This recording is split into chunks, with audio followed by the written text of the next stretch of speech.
Boy, got a fine, obscure, stellar rock and roll record. I listened to the video again on YouTube, and believe it or not, 35 years after this song came out, it's really starting to grow on me.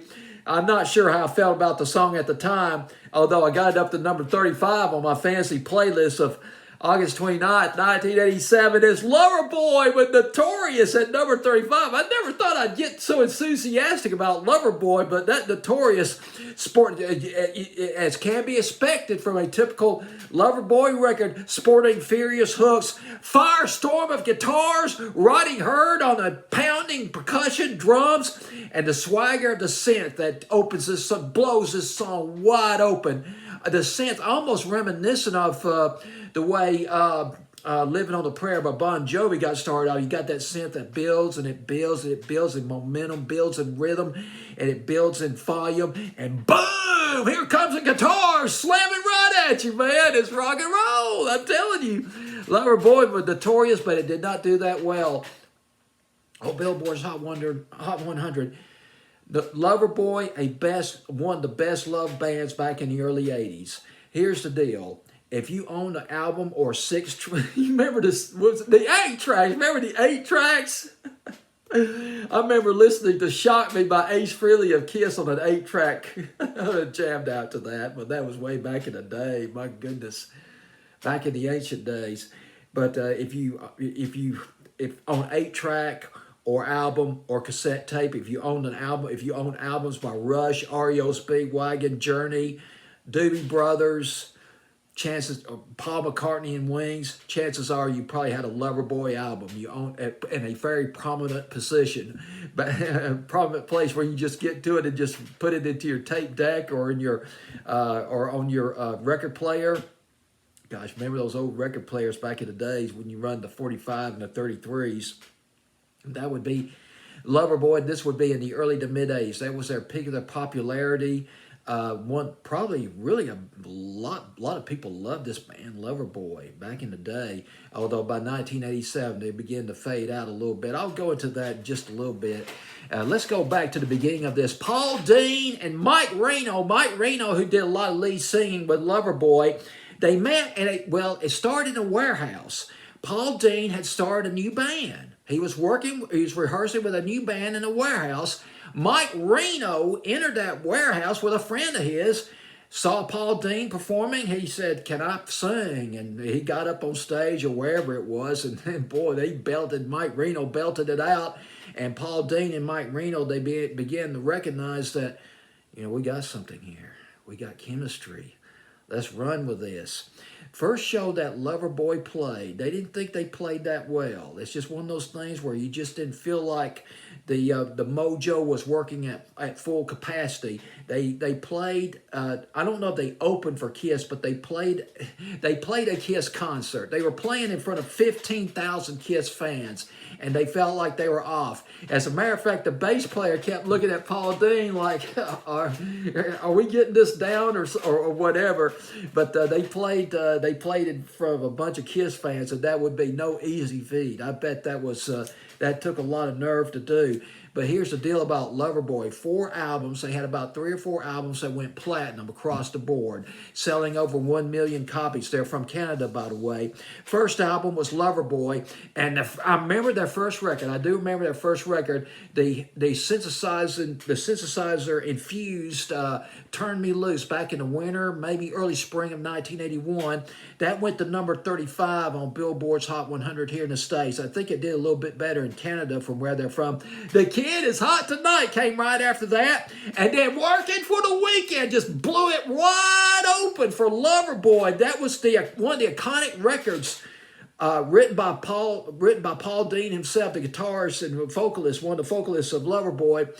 And here's the thing about Working for the Weekend. You're saying, "Yeah, man, I remember rocking out the Working for the Weekend. I do, boy. That must have been a massive record. I bet that was number 1 for 6 weeks on Billboard's Hot 100. Well, you probably wouldn't put it like that, but it certainly sounded like a top 10 record. But get this. It only got as high as number 29 on Billboard's Hot 100. Working for the Weekend. Believe it or not, some of the most iconic records that have ever came out didn't really do all that well. You'd think they'd done a lot better, but this one did not. Working for the Weekend, although it got extensive airplay. Then we got Hot Girls in Love back in 1983. Actually, it was the album Get Lucky that broke Loverboy through, and that Working on the Weekend was that. And then there was another album that I can't read my chicken scratch, so I'll just jump to their single. Hot Girls in Love came out in the summer of 1983. I believe another one they did, Queen of the Broken Hearts.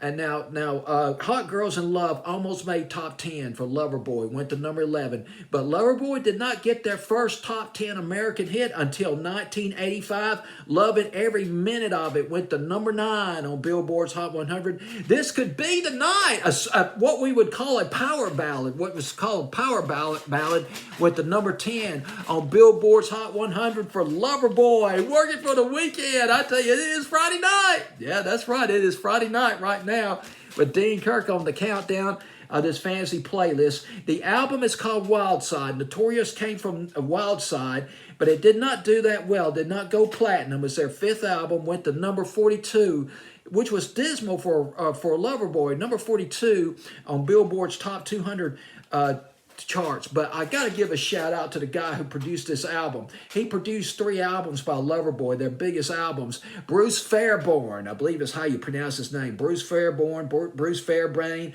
I'll just pronounce it as Bruce Fairbairn. Bruce Fairbairn, oh man, he is one of the top. If you never heard this guy, well, here's the deal. He is one of the top rock and roll producers of the 80s and 90s. Slippery When Wet by Bon Jovi. Bad Medicine. He produced those albums by Bon Jovi, or either produced or co-produced. He helped engineer the comeback of Aerosmith. He produced Permanent Vacation and Pump by Aerosmith, and this would be going into the 80s and early 90s. The last album of note that he did, it was a comeback album for INXS, Elegantly Wasted, which came out about 1996 and 97.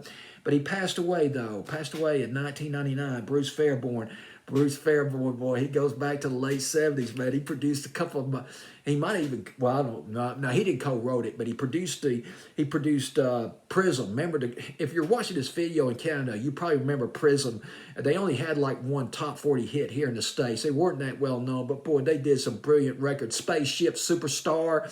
And excuse me, I'm still recuperating from, heck, I don't know what it was, a flu or COVID or something this past weekend, but he also co-produced a brilliant Take Me to the Captain by Prison, Bruce Fairbairn. That was some of his early production efforts from back in the late 70s.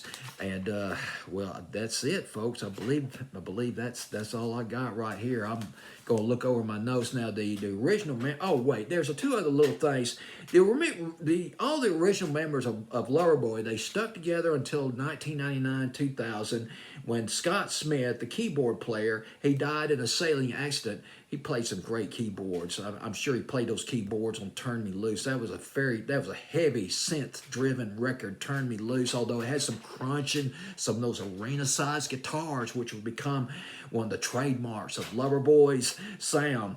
The name Loverboy, Paul Dean, he was going through a fashion magazine. Now, it's not clear if it was the name of a magazine or if just the word came to him from looking at this magazine.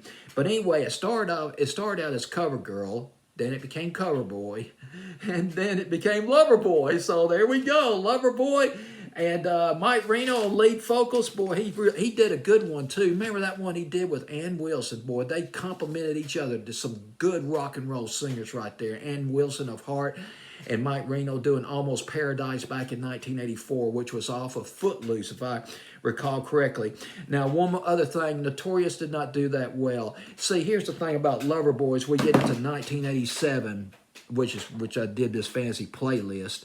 Late summer and fall of 1987, Loverboy was getting eclipsed by the rise of hair metal. Hair metal, literally for all practical purposes, exploded in 1987. You had Poison making their debut records, Bon Jovi coming out with You Give Love a Bad Name. Well, that was in 86, but that's still close to 87. Living on a Prayer, groups like Cinderella, Faster Pussycat and all them starting to rise in the late 80s. And then Aerosmith making a tremendous comeback in 1987, along with, well, bottom line is they were kind of pushed aside, although Notorious is, oh, doggone it. I think this should have done better. I think it only got as high as number 38 on Billboard's Hot 100. That's it. Wrote it down here somewhere, yeah. Went to number 38, 14 weeks on Billboard's Hot 100. Went to number 24 in Canada. Actually, I think that song, Notorious, should have at least gotten maybe top 20, number 18, number 19, number 20, because this was one furious, bad mama jamming rock and roll record right there, Notorious by Loverboy.